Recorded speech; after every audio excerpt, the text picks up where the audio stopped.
Yung binasa natin, sulat ng kapatid na si Paul sa ating kapatid na si Timothy. Kasi siya yung papalit sa pwesto ni. And since we are all leaders, ito po ay applicable din sa atin. And since we are all sons of Abraham in faith, hindi in bloodline, so we can claim. Yun nga lang, nakikibasa lang tayo ng sulat. May mga bagay na hindi lalapat sa atin. At specifically, sinabi yun kay Timothy. Ang ating pong pamagat ng mensahe ng Lord sa araw na ito ay how we can be a disciplined Christians. Tulad ng nasabi ko kanina, since you are all leaders, sinabi yun sa Deuteronomy 28:13, the Lord will not make you the head. Will make you the head and not the tail. Hindi tayo tinawag ng Panginoon upang maging buntot. Tinawag tayo upang maging leader. Kaya nga sinasabi natin, kapag tayo may dinalang kaluluwa, may dinalang bisita dito sa simbahan, we are not treating them as member lamang. We are treating them as leader. Kasi yun ang panawagan ng Lord sa atin. Yung panawagan ng Lord sa Matthew 28:19-20, hindi lamang yung specific sa mga leaders, kundi sa lahat ng believers, lahat ng Kristiyanong tatanggap sa Lord. Kailangang ipamahagi ang mabuting balita ng Diyos. Ipamahagi sa ibang nangangailangan na hindi pa nakakatanggap ng kaligtasan. At yun po ay ministry nating lahat. Panawagan po ng Diyos sa lahat ng Kristiyano. And tulad po ng dahil ngayon ay 2016 na, mas magpo-focus po tayo sa paggagather o sa evangelism. Mas palalaguin natin, magpo-focus tayo sa pagpapalaganap ng kanyang salita at pagpapalago ng kanyang iglesia. At yun nga, kakailanganin natin yung disiplina. Para tayo mas magamit mightily ng Lord sa kanyang simbahan, kakailangan natin ng disiplina. At titingnan natin, disiplina sa anong kaparaanan. Sabi sa Timothy, 1 Timothy 4:7b, discipline yourself for the purpose of godliness. Sa Timothy 4:9, sinabi, it is a trustworthy statement deserving full acceptance. Kailangan tanggapin natin ito ng maluwag sa ating puso. Kung babasahin natin yung chapter 1 ng Timothy, ang itinuturo sa atin ng Lord doon, kasi kanina sabi doon sa ating scripture, in pointing out these things to the brethren, you will be a good servant. Ang tinutukoy po yung mga naunang chapter. Ano ba yung sinabi ng kapatid na si Paul sa ating kapatid na si Timothy? And ang chapter 1, mababasa natin doon, misleading in doctrine and living. So, kailangan, sinabi kay Timothy na kailangan mas mag-focus ka doon, turuan ng mga kapatiran doon sa tamang doktrina. Sa chapter 2, a call to prayer and instruction. So, ang panawagan ng Lord, maging Kristiyanong magpanalanginin. Kasi sabi nga, doon sa mga pag-aaral about prayer, ang prayer ay hininga ng isang Kristiyano. So kapag tayo ay hindi humihinga, anong mangyayari sa atin? Tayo ay mamamatay at sa buhay Kristiyano rin natin, manghihina tayo sa ating buhay Kristiyano. Sa number 3, about leaders, ang nasabi doon sa chapter 4, sa una, bago itong ating scripture ngayon, about apostasy. Darating daw yung, sabi doon, the Spirit explicitly says na pagdating ng panahon, maraming tatalikod. At tayo, tinuturo sa atin, dapat hindi tayo kasama dun sa mga taong tatalikod. Sabi nga, ang sinong manatili hanggang wakas, ay siya ang maliligtas. Ang prayer nating lahat, tayong lahat na narito sa kwartong ito, kasama tayo dun sa prayer ng Panginoon, dun sa chapter 17, nais ko na ang lahat ng pinagkatiwala mo sa akin, at yung naniwala dun sa pinagkatiwala mo sa akin, makasama ako. Makasama ko sila kung saan ako naroroon. At ang prayer natin, kasama tayong lahat na makakasama sa piling ng ating Panginoon. So, ang una, sa point natin pag-uusapan is discipline through prayer. Ang sabi sa 1 Timothy 2:1-3 and 8, first of all, then, I urge the entreaties and prayers, petitions and thanksgiving be made in behalf of all men, for kings and all who are in authority, so that we may lead a tranquil and quiet life in all godliness and dignity. This is good and acceptable in the sight of God our Savior. Therefore, I want men in every place to pray, lifting up holy hands without wrath and dissensions. Makikita po natin doon, ang sabi dito, I want the men in every place. So, ang panawagan po sa ating mga kalalakihan, pero hindi naman ibig sabihin, excuse na ang mga kababaihan. Sa atin lang ibinibigay, tayo mga kalalakihan, kasi tayo yung haligi ng tahanan, kaya napakainam na tayo ang magdadala doon sa ating pamilya sa paanan ng Panginoon. Huwag mangyayari na tayo yung nadadala palayo sa paanan ng Panginoon. Kaya lagi nating sinasabi, kung pipili ka na magiging partner mo sa buhay, yun yung taong ilalapit ka sa paanan ng Diyos. Hindi yung taong ilalayo ka sa paanan ng Diyos. Yun ang panawagan ng Lord sa atin, kasi sinapag-aralan namin ay yung dangerous relationships. Sabi nga, yung dalawa na kayong Kristiyano, minsan naghihilahan pa kayo. How much more kapag yung isa sa inyo ay Kristiyano, yung isa ay, sabihin natin, Iglesia ni Cristo, kapag nagkaanak kayo, lito-lito ang anak mo. Kanino kayo ako sasama? Kay nanay o kay tatay?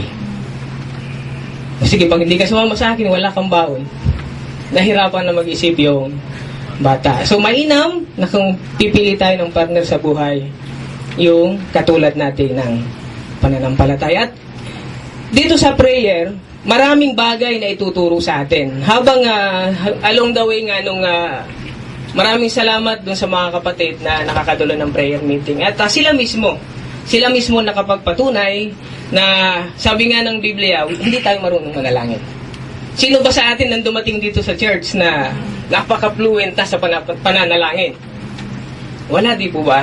Pero dahil doon sabi sa Romans, ang nagturo sa atin, ang Holy Spirit. Siya yung nagturo sa atin. Hindi tayo marunong manalangin, pero sa pamamagitan ng Holy Spirit, natuto tayo. And hindi lamang basta tayo natuto. Natuto tayo ng tamang panalangin. Yung panalangin na nakasang-ayon sa kalooban ng Panginoon. And marami tayong mga napag-usapan, lahat ng dumadalo ng prayer meeting. Kaya ang encouragement nga namin sa lahat, kung may pagkakataon kayong makadala ng prayer meeting, gawin po natin. Kung libre naman ang oras natin, gawin natin. Kasi mahalaga po yun. Kasi ang pag-uusapan natin, ito yung mga essential sa paglago ng isang Kristiyano. Na kapag nangyari na sa buhay natin ito, makakaya na natin, magkakaroon na tayo ng courage, magkakaroon na tayo ng tapang na ipamahagi yung. Kaya minsan kasi, kaya hindi natin nagagawa na mag-share man lang ng Word of God, mayroong takot. Bakit may takot? Kasi wala pa akong alam. Kulang pa ako sa alaman. So anong solusyon para tayo ay magkaroon ng kaalaman? Read the Bible and mag-pray. Humingi ng wisdom sa Lord. Sabi nga sa James, kung nangangailangan kayo ng wisdom, humingi kayo sa Lord at siya ay sagana kung magbigay at hindi nanunumbat. So ano ba yung napapala o ano ba yung benefit na natanggap ng isang Kristiyano kung tayo ay nananalangin? Nabanggit doon sa mga pag-aaral, yung nga sabi, ang prayer hininga, ang prayer ay backbone ng ating pananampalataya, sapagkat yung puso at ating isip na guarded by prayer can lead us to do the will of God. Yun ang kahalagahan ng prayer. Kapag yung ating puso at isipan ay busog ng panalangin, magagawa natin yung bagay na kalooban ng ating Panginoon. At it can prevent us from sinning. Nung sa mga pagkataon na tayo nakakagawa pa ng pagkakamali, aminin na natin, nagkulang tayo when it comes sa pananalangin. At ngayon, 2016 na, kung hindi natin ito nagawa, last 2015, malaki pa yung pagkakataon natin. Mahaba pa yung pagkakataon natin. Ilang araw pa lang ang natatapos sa January. 22 days. Ilang araw pa. bago matapos ang 2016. Sapat na yon. Sapat na yon. Kailangan nga lamang ng disiplina. Disiplina ang kailangan. Hindi lamang tayo matututong manalangin tulad ng sabi ko kanina, we will also know the right attitude in prayer. Yung right attitude ng pananalangin. Sabi doon sa isang pag-aaral, yung binigay ng kapatid, kapag daw tayo nananalangin, hindi tayo nananalangin to please others. Di ba? Nasabi naman yun sa yung sa tinuro ng Panginoon sa book of Matthew 6, na hindi yung panalangin na sa mga lantad na lugar pinapakita lang natin sa tao na tayo ay nananalangin. Hindi po. Nananalangin tayo, nagpapasalamat tayo doon sa kabutihan ng ating Diyos. Our prayer is giving thanks. Pagpapasalamat doon sa mga bagay na tinanggap natin. Minsan kasi nakapokus tayo doon sa mga bagay na gusto natin. Hindi natin nakikita yung mga bagay na ipinigay na ng Diyos. Kaya hindi natin nagagawang magpasalamat. Kaya nagkakaroon ng disappointment. Kaya daw, minsan ang isang Kristiyano, nagiging hindi mukhang Kristiyano. Dahil dun sa mga disappointment na nararanasan. So, ganun po ang kahalagahan ng prayer. Tinuturuan tayo ng Lord. At ang prayer po is a request. Ang panalangin daw po ay request. Not a command. Kung may karapatang mag-command, that is the Lord Himself. Kung tayo ay mananalangin, tayo ay nakikiusap. Nagre-request, petition, kaya nga petition, we must do it with reverence and respect. Dapat hindi dumadating sa point na parang inuutosan natin ng Diyos. Alam ng Diyos kung ano yung dapat niyang gawin. So, dapat magpasailalim tayo dun sa kalooban ng ating Panginoon. Kasi parang nagiging out of reverence na kung dumarating dun sa point na parang inuutusan natin ng Diyos. Di po ba? Ibigay natin, i-utter natin yung ating mga panalangin. At kapag, tulad na sinabi ng kapatid, kapag sinabi mong in Jesus' name, pag sinabi mong amen, ipinapasailalim mo aluman yung katugunan ng ating Panginoon. At dun sa ganung pagkakataon, hindi natin mararanasan yung disappointment. Kasi handa ka eh. Alam naman natin na yes man or no ang sagot ng Panginoon, even though it is positive pagdating sa perspective ng ating Panginoon. Sa perspective natin bilang tao, negative yun. Pero sa perspective ng Diyos, yun ang ating titingnan. Kapag sinabi ng Panginoon na no, it is positive kasi mayroon siyang mas magandang plano sa buhay natin.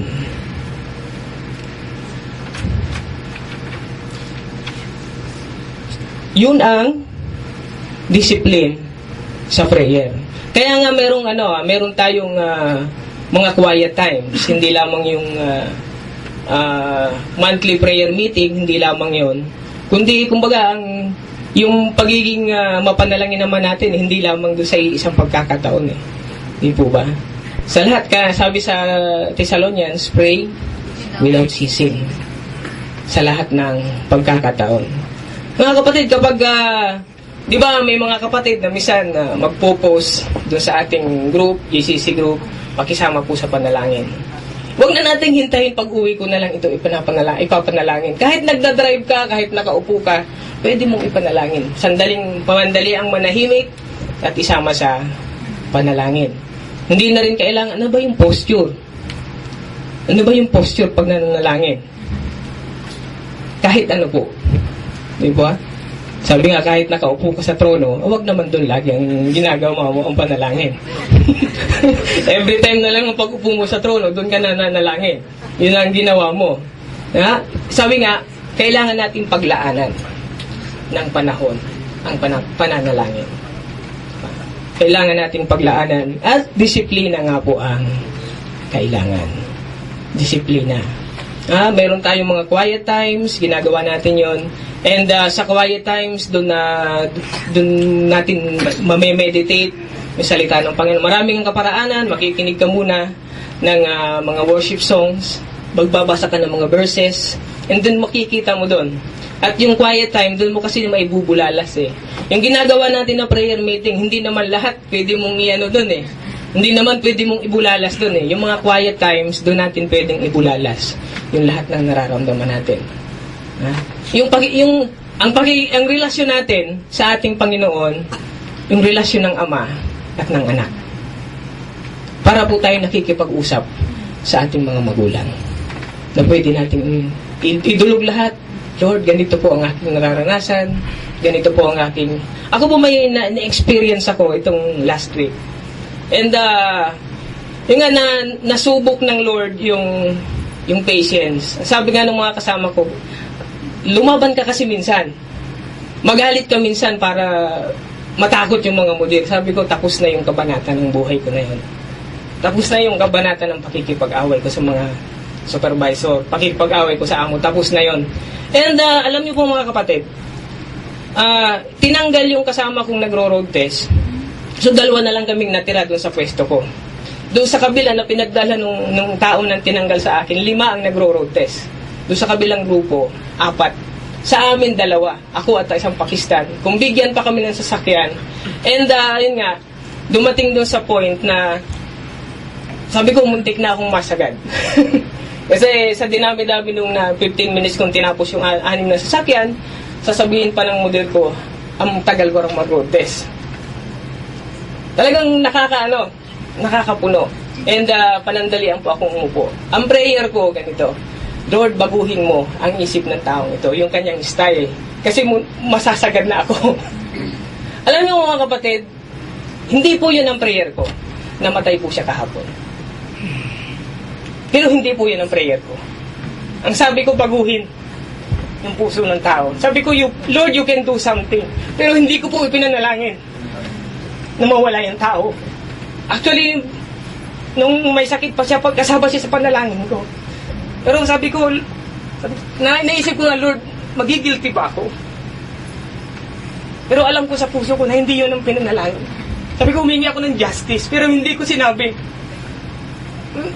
Kagahapon sabi ko, Lord, sorry pero hindi po yun ang hindi yun ang sinabi. Alam ng Lord. At every time na pumupunta sa shop nung hindi pa siya nagtatrabaho, sinasabihan ko siya, huwag ka na manigarilyo. Naopera po siya sa puso. And siguro mga 5 beses ko siya sinasabihan, huwag ka na manigarilyo kasi bawal yan sa'yo. Yung doktor din naman pasaway, hindi raw bawal sabi ng doktor. Pumihira, nagkasakit na lahat yung tao. Ang point ko, kumbaga, dumating doon sa point na sabi ko, gusto ko siyang sakalin sa harap ng amo ko Muntik na akong masagad, sabi ko. Hindi rin talaga niloob ng Lord. Kasi kung nangyari, ako pa yung dahilan. Ako talaga yung dahilan sa pagkamatay ng bisor ko. And hindi rin nangyari. Kasi ang inaano ko na, ay kakatwiran ko kung sakaling nagawa ko. 16 years ako sa kumpanya, hindi ako nakipag-away. Ngayon lang. Kaya lang hindi pa rin talaga niloob ng Lord. Yung prayer na dagdagan, lagi nating inaano yun, di ba? Na dagdagan yung patience natin. Yun yung exercise Paano natin mararanasan na maipakita yung patience natin kung hindi natin mapapagdadaanan. Minsan talagang dadaan ka ng Lord sa ganun. Sabi nga, idadaan ka sa apoy para masubok. Yun yung nga po, kahapon, ang pinag-pray ko po yung mga naiwan niya. Yung kanyang pamilya. Kasi po maliliit pa rin yung mga anak niya. At yun nga, alam ng Lord na hindi yun ang prayer ko na ganun ang mangyari. Nga lamang, ang sabi ko na rin lang, inabuso rin niya kasi.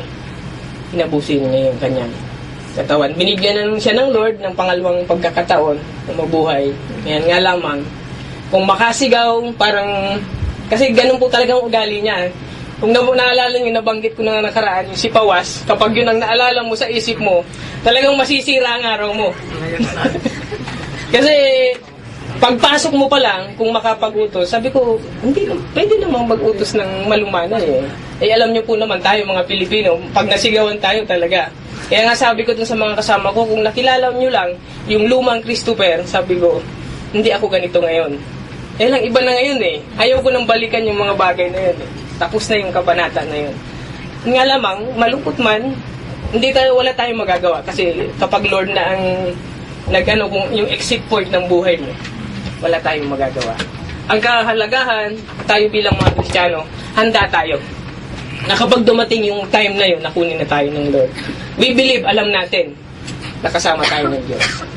kung saan man siya naroroon. So yun po yung sa prayer. Bilang isang Kristiyano, marapat lamang na tayo mapanalanginin.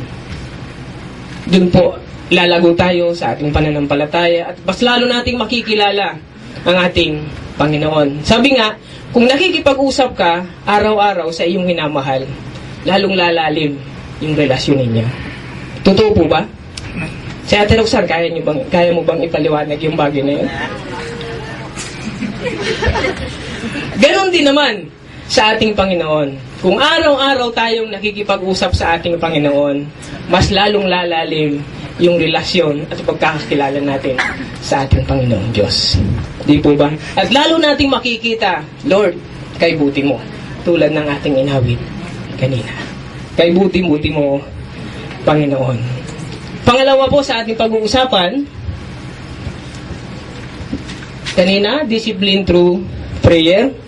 Ate Irene. Discipline through reading the Bible.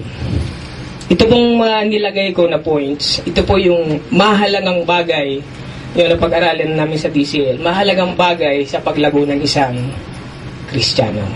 Ang pananalangin, ito po yung way ng pakikipag-communicate natin sa Panginoon. Yung pagbabasa ng Biblia, ito naman yung way ng pakikipag-usap ng Diyos sa atin. Nung po ba tayo yung mga, sabihin natin, o yung sa bagay, hindi na uso ang love letter ngayon eh. Siguro nung panahon namin, kailan lang naman yun. Talagang, di ba ang sarap magbasa ng sulat nang galing sa minamahal mo? Ako noon, naaalala ko, mayroon akong pen pal na 10 years. Nandito na ako, nagsusulatan pa kami. Taga Lopez, Quezon. Kaya mahilig po talaga akong magsulat. Mahilig akong makipagsulatan. Di ba ang sarap magbasa ng sulat? Kahit na mga devastating calligraphy yung nababasa mo. Dumadagundong. Mas lalo na kung nagbabasa ka ng sulat ng Panginoon. Ang Biblia po, love letter ng Panginoon. Di ba? Ang sarap yung mga promises niya. Pag binasa mo, ilan yung promises? Kuya Jose, 3,600? Di ba?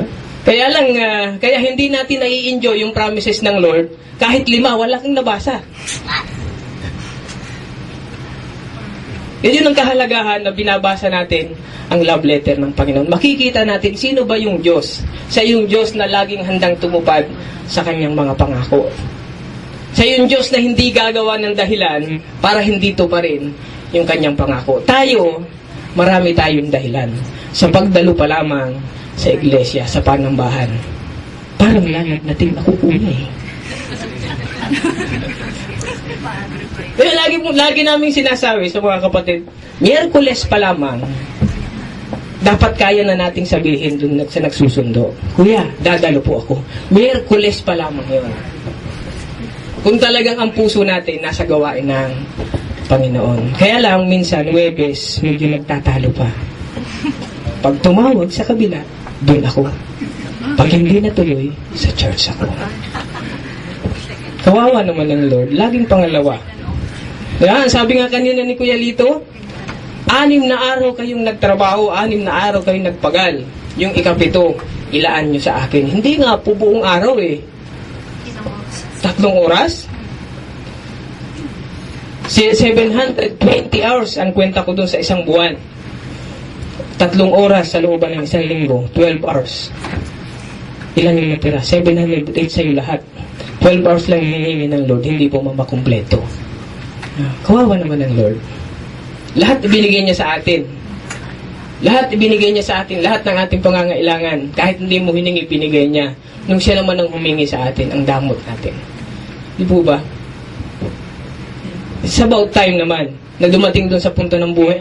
Given na yon, ang lais ng Lord, mapasaya niya tayo. Naitanong ba natin sa ating sarili, Lord, napasaya ba kita sa araw na ito? Di po ba? Sabi nga, habang inaalala natin yung mga bagay na gusto nating ipagtampo sa Diyos, alalahanin mo naman yung ginawa ng Diyos para sa iyo, para sa ating lahat. Di ba? Yun ang lagi nating babalikan. Every time na parang gusto nang magtampo sa Diyos, balikan mo lagi yung bawat hagupit, bawat palo na tinanggap ng ating Panginoon. Dapat ikaw ang nandun. And yet, inako lahat ng Panginoon for us to have salvation. For us to na makasama niya kung saan man siya naroroon. Di po ba? Yun ang dapat lagi nating babalikan. Every time na parang gusto na nating sumuko. Lord, bago ka pa. Bago pa ako, ikaw na muna ang nagdanas ng lahat ng ito. Kaya ang dapat sinasabi ng Lord, hindi ako bibitiw. Yun dapat ang sinasabi ng isang Kristiyano. Lord, ano man yung kalagayan ko sa buhay, sa iyo pa rin ako. Yun dapat. Pangalawa nga, discipline through reading the Bible. 1 Timothy 4:13, until I come, give attention to the public reading of the Scripture, to exhortation and teaching. At yun po ang sabi natin, yun ang makikita natin mula pa dun sa J-Wall kami at dito sa GCC. Ang focus po natin sa pag-aaral. Kung makikita nyo, mapapansin nyo, umaga, dalawa po ang ating pag-aaral. Kasi nga po, hindi naman lahat ng kapatid nakakadalo dun sa mga ordinaryong araw ng mga pag-aaral. Kaya pinipilit po natin na yung Friday, punong-puno po talaga. Punong-puno ng pag-aaral. Para hindi nakakadalo, at least man lang, yung Friday napupunan. At kung mayroon po tayong pagkakataon na makadalo, marami po tayong mga Bible studies. Yun po yung mga ipinopost natin na pagkatapos ng worship service. Linggo, Lunes prayer meeting, Martes, Merkules. Yun ang ng ating simbahan. We are more focused in education. Kaya hindi po tayo gaano focus sa mga outside activities. Kasi mas focus tayo dun sa paglago natin. Pero hindi naman natin yun isinasait ng tabi. Kailangan din naman yun. Kailangan din naman. Pero kung mayroon mas tayong pagpupukusan, yung pag-aaral. Hindi po ba? Alam ko, napag-usapan na rin yung sa mga kababaihan. Kasi nga po, yung mga kababaihan nating singles, sila yung walang nadadalo, nakakalungkot. Yung iba, dumadalo sa ibang gawain. And it's about time na kayo-kayo na mismo. Tayo-tayo na mismo. Kung sino yung magkakasama sa plot, umpisahan ninyo. Ang sabi dito sa prayer, 2 o 3 nagkakatipon. Naroon ng Lord sa kanyang sa ating kalagitnaan. Umpisahan natin. Kung naalala ko lang, nung yung Bible study ng Sunday and Tuesday, Bible study ng Tuesday, nag-umpisa kami doon 3. Yung kakwarto ko. Doon sa kwarto rin namin na ginagamit namin ngayon, na talagang medyo masikip. Minsan, umaabot kami ng 18. Kaya sabi nga ni Kuya Dennis, pag umupo ka, yun na lang yung pwesto mo. Hindi ka na pwedeng gumalaw. Pag mukha mo ng katabi yun. Mukha na ng katabi mo. Pero hindi mahihinto ang gawain ng Panginoon. Yung dati pong kwarto na ginamit namin, palibasa na nagkahiwalay na yung mga amo namin, nagkahiwalay na. Yung kwarto na ginagamit namin na medyo malaki noon, nilagyan ng ibang tao at hindi naman namin kasama sa doon sa kwarto ko, kasama ko si Kuya Froilan. Ano yun, nakita namin yung positive side na nangyari yung bagay na yun kasi mayroong magandang purpose ng Lord. Kasi nung time na yon, doon sa kabilang kwarto si Kuya, kaya minsan hindi siya dumadalo ng Wednesdays, Daddy, kasi medyo late na kaming umuwi. Sarado na yung pinto kasi pinasok ng mga bado. So inilalak, binabara. Minsan, naghahanap pa kung sino naka-online. Alas 12 na. May time na doon na lang siya natutulog sa kwarto ni Kuya Gilbert. So yun yung isang purpose. Ang pangalawa, doon sa kwarto ko po, may 2 bago na inilipat. At yun yung ibinigay ng Lord na ipinagkatiwala upang makasama namin sa gawain. Kaya maano natin, parang sa una pa, negative napaka-negative. Paano na? Saan kami magdadaos? Pero yun pala, mayroon siyang mas magandang. Doon po kami nagsimula sa kwarto ko at doon din po kami ulit ngayon. Maraming salamat sa Lord. Talagang hindi siya nawawalan ng mga lugar na pwedeng pagdausan. Yun nga lamang, kailangan natin yung disiplina rin. Di po ba? Hindi lamang doon sa pagbabasa, yung pagdalo ng mga Bible studies, di po ba? Kung meron tayong pagkakataon, huwag nating sayangin. Kasi hindi lahat ng church mararanasan natin yung mga ganitong pagtuturo. Sa Pilipinas po, siguro, sabi nga ni Ate Rose, namimiss ko yung mga pag-aaral natin dyan. Namimiss niya po yung mga pag-aaral na ginagawa dito. Kasi nga, hindi rin ganun kaano yung reading pagdating dun sa mga pag-aaral. Kaya, sabi nga ni Kuya Eric, ng mga nakaraang pagkakataon, huwag natin sayangin kasi ito yung mga pinapag-aralan natin, mga pinag-aaralan ng mga nagpapastor. So, kung tayo ay hindi pa natuto, tayo na nagkulang. Sa dinami-dami na napag-aralan, at wala man lang tayong natutunan, tayo po ang may kasalanan. It's about time, disiplina lang talaga ang kailangan. Ito yung sinabi rin sa Joshua 1:8, "This book of the law shall not depart from your mouth, but you shall meditate on it day and night, so that you may be careful to do according to all what is written in it. For then you will make your way prosperous, and then you will have success." At ang success na tinutukoy dito, hindi lamang dun sa mga material things, kundi dun sa spiritual na blessing na ibibigay ng Lord sa atin. And both Old and New Testaments, we are instructed to have discipline and commitment to read His words. Hindi lamang basta basahin, meditate, at doon tayo nagkukulang sa parte na yun, yung application sa ating buhay. Binabasa natin, minemeditate, ang mahalaga, yung may apply. Sabi nga, meron ka man 2 o 3 verse na memorize, kung nai-apply mo ito sa iyong buhay, mas mainam yun. Kaysa memorize mo cover to cover, hindi naman nakikita sa iyong buhay. Nagagamit mo yung Word of God sa pakikipagdebate, pakikipagtalo, mas mainam pa na meron kang 3 and yet nakikita mo sa buhay, nakikita sa ating buhay. And yun nga, di ba sabi nga, yung sa pagparaan ng pag-evangelize, mahalaga yung pagbabago o yung change life, yung maging living testimony ka. Na hindi man paniwalaan yung sinasabi mo, makita doon sa buhay natin mismo. Sa ganung kaparaanan, may dadala natin sa simbahan. Sama ka sa kasi doon, marami kaming Bible study doon. Lagi kaming merong Bible study. Pero parang Friday lang kita nakikita umaalis. Akala ko ba maraming Bible study? So, nasaan yung power of testimony na sinasabi mo maraming Bible study, ikaw naman, hindi naman nakikita sa'yo. Yung pagdalo. So, kailangan ng disiplina. Ano po ba ang meaning ng Bible? Sino po bang nakakaalam? Basic instruction before leaving earth. Yun.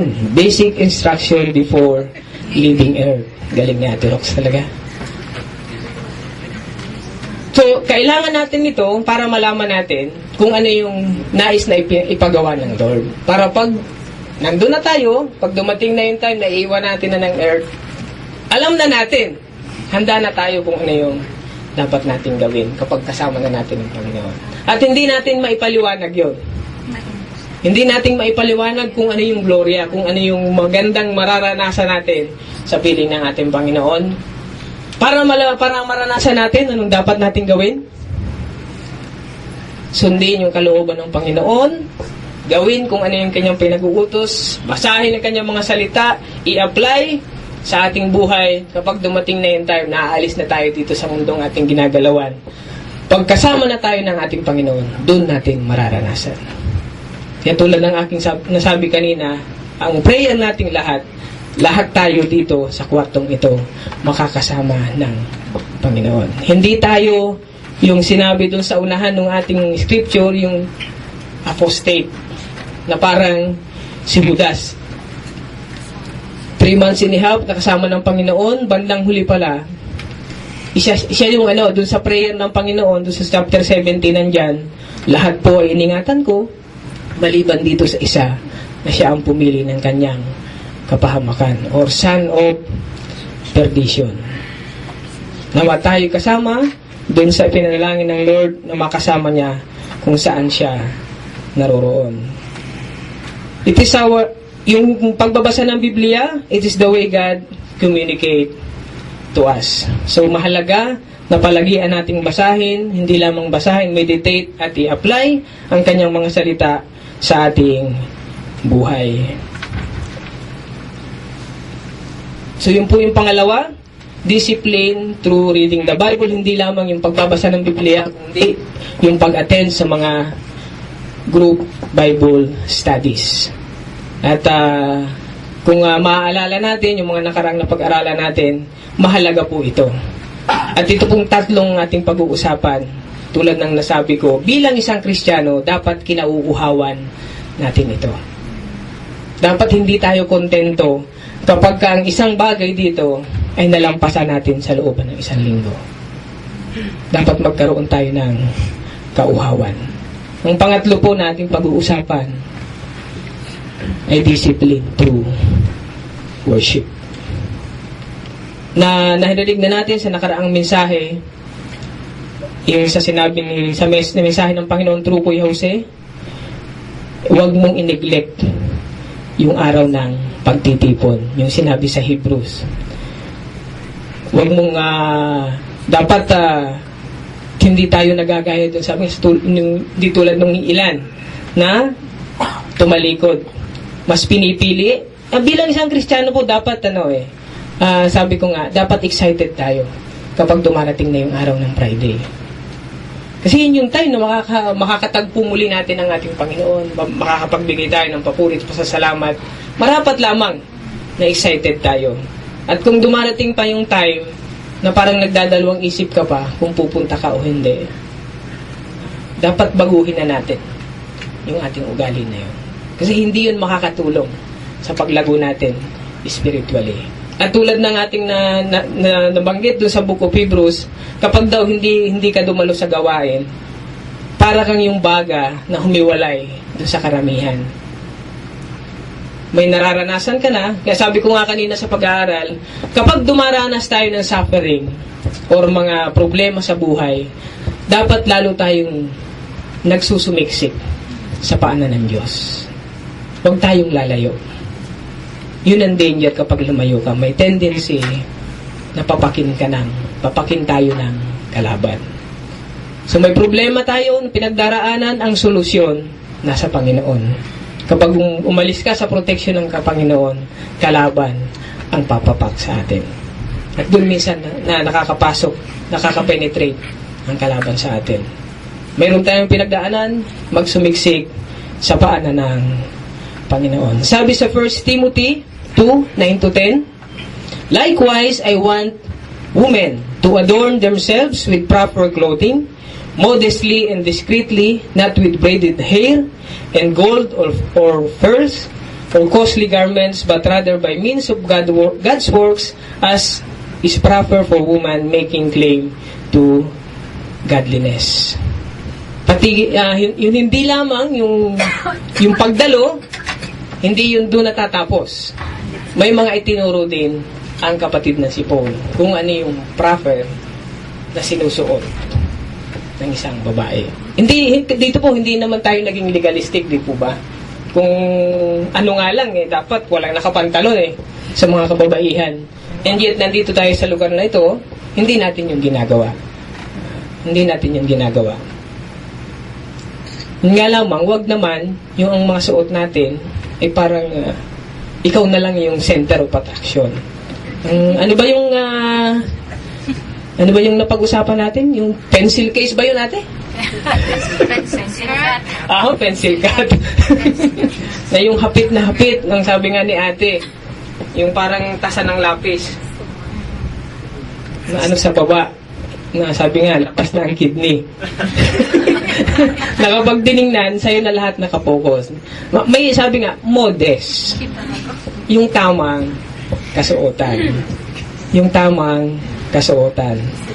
Sabi dito, I want women to adorn themselves with proper clothing, modestly and discreetly. Hindi kayong nakakatawag pansin. Kapag tingnan ka, talagang magkakasala pa. Hindi lamang po sa mga kababaihan, sa 1 Corinthians 11:4, 7 and 14, every man who has something on his head while praying is prophesying disgrace in His head. Kaya kung tayo ay nasa gawain ng Panginoon, tanggalin na muna yung mga bonnet, tanggalin na muna yung mga sombrero. Ang sabi, prophesying this grace on His head. Ang tinutukoy po na head, ang ating Panginoon. Yung head ng church. And that is the Lord Jesus Christ. Sa 7, for a man ought not to have his head covered, since he is the image of glory and glory of God, but the woman is the glory of man. Sa 14, does not even nature itself teach that if a man has a long hair, it is dishonor to him. Kaya nga po, walang lalaking mahaba ang buhok. Kung naalala niyo mga kapatid, sino ang nung unang dumalo si Kuya Froilan?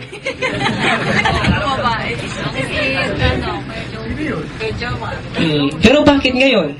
Di ba? Mas magandang lalaki ba ngayon? Nung maayos na ang gupit kaysa yung mahaba ang buhok? Of course. Kasi pag mahaba ang buhok, maganda ka. Hindi ka magandang lalaki. Di ba? Yun nga, sa tulong ng ating Panginoon. Di ba sabi nga, walang nagsabi kay Kuya Froilan. Walang kapatid na nagsabi, Kuya, magpagupit ka na kasi hindi ka na pwedeng pumunta pag mahaba ang buhok mo. May nagsabi ba? Kuya, sinabihan ka ba ng ganon? Mga pag-aaral. Sa pag-aaral, and doon, nakita natin yung pagsasubmit. Kasi may tamang dapat tawag ito kasuotan or pag tayo ay ngayon. Kasi ito yung tinuro ng Biblia. Binabasa lamang po natin ito. Hindi ako ang gumawa nito. Binasa po natin sa Biblia. And nabanggit din sa Leviticus sa 19:28 about naman sa mga, kasi may mga tatanong, Kuya, paano yung tato? Naalala ko parang si Kuya Daniel ang nagtanong sa akin, okay lang po na may tato, Tito? Ay, hindi. Basahin mo sa Leviticus 19:28 at mismong tato yung nabasa niya, nakasulat doon. Ay, nakasulat pala to. Diba? Ngayon, kung may tato tayo ngayon, ikaw na ang bahalang magpaliwanag every time na may nagtatanong. Naging pastor ka. Pastor, bakit may tato ka? Ayan. Every time na magtatanong, ipaliwanag mo. Nandiyan na yan eh. Pero kung ngayon at alam na natin, gusto pa natin, mag-isip-isip kapatid. Hindi yon ayon sa kalooban ng ating Panginoon.